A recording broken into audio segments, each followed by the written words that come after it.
प्रकार के ऋण हैं आपके। इन ऋणों से कि क्या प्रासंगिकता है, मेरी इतनी सारी चर्चा में आपको समझ में आ गई होगी, और प्रशासन में क्या उपयोगिता है वो तो आप देख ही पा रहे होंगे कि ये क्या सिखाती है। ऋण की अवधारणा कर्तव्य उत्तरदायित्व सिखाती है, क्योंकि एक प्रशासनिक अधिकारी को पद केवल उसकी योग्यता से नहीं मिलता साहब। आप भले ही योग्य हैं, पर पद आपको कब मिलेगा, ये नहीं कि आप एग्जाम दिया है, आप इंटरव्यू वो कर लिया। जब इंटरव्यू में जो इंटरव्यू लेने वाला है उसको ये एहसास होता है कि वास्तव में ये बंदा जो है वो इस पद से के जो विहित कर्तव्य हैं उनका निर्वहन भली भांति कर सकता है, इसके आधार पर लेते। आपकी भर्ती क्यों निकाली जाती है? किसी प्रशासनिक अधिकारियों की जो भर्ती निकाली जाती है कौन निकालता है? सरकार निकालती है, लोक सेवा आयोग निकालता है, सरकार की अनुशंसा पे।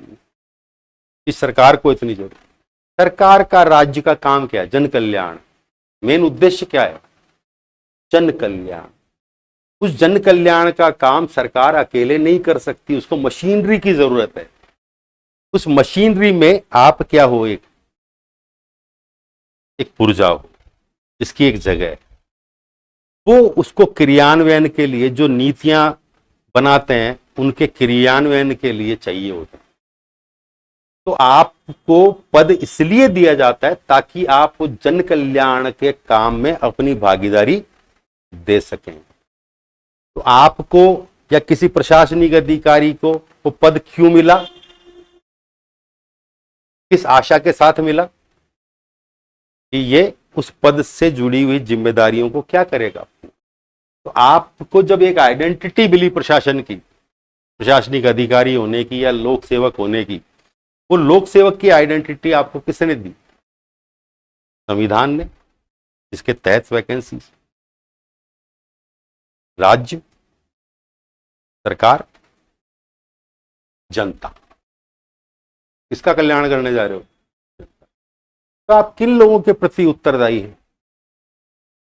सरकार के प्रति, संविधान के प्रति, कानून के प्रति, राज्य के प्रति और जनता के प्रति।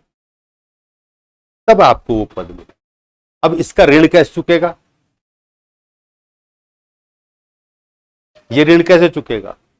जब वास्तव में आप जो है जिस उद्देश्य के साथ में आपको वो पद मिला है उस उद्देश्य की प्रतिपूर्ति कर पाओ, उसका फुलफिलमेंट कर पाओ, उसका संपादन कर पाओ, वो जो विहित कर्तव्य प्रशासनिक अधिकारी के वो सारे पूरे कर पाओ, तब वो ऋण चुकेगा। ये प्रशासन में इसकी उपयोगिता ये सिखाता है ऋण सिद्धांत, ऋण की अवधारणा कि कैसे ऋण चुकाया जाए। और इस अर्थ में देखेंगे तो आज ऋणों की संख्या बढ़कर कितनी हो गई। हमारी हर आइडेंटिटी से रिलेटेड एक ऋण है। यहां तक तो हम मनुष्य और व्यक्ति की आइडेंटिटीज की बात कर रहे हैं, पर मनुष्य और व्यक्ति से आगे हमारी और आइडेंटिटी, एक शिक्षक भी ऋणी है। तो पद कहां से मिला? सरकार से। क्या करना है? शिक्षा देनी सही तरीके से। चिकित्सक की, उसको पद कहां से मिला? तो जिसको भी जो पद मिला वो पद क्यों मिला, वो आइडेंटिटी क्यों मिली, उस आइडेंटिटी से जुड़े हुए उसके जो दायित्व निर्वहन मतलब कर्तव्य है उनका क्या करना है। वो ऋणी है, जिसने उसको वो आइडेंटिटी प्रदान की उसके प्रति वो ऋणी है। तो वो आइडेंटिटी का सोर्स देखो कहां से आई, हम उसके प्रति ऋणी हैं, हमें उसको चुकाना है और जो कर्तव्य है उसका संपादन करना, निर्वहन करना। तो वो चाहे किसी फील्ड की बात हो। इस अर्थ में हम बहुत सारे और ऋणों की बात कर सकते हैं। ये 5 तक ही सीमित नहीं है। जैसे जैसे समाज की संरचना जटिल होती जा रही है, ऋणों की तादाद बढ़ती जा रही है। हम अलग अलग प्रकार से अलग अलग आइडेंटिटीज में क्या होते हैं? ऋणी होते हैं, और उनको चुकाना हमारा क्या है? कर्तव्य। तो ये बात ही आज तक, ये आज के लिए आपको समझ आ ही गया होगा। इसकी प्रासंगिकता भी समझ में आ गई होगी। आज के लिए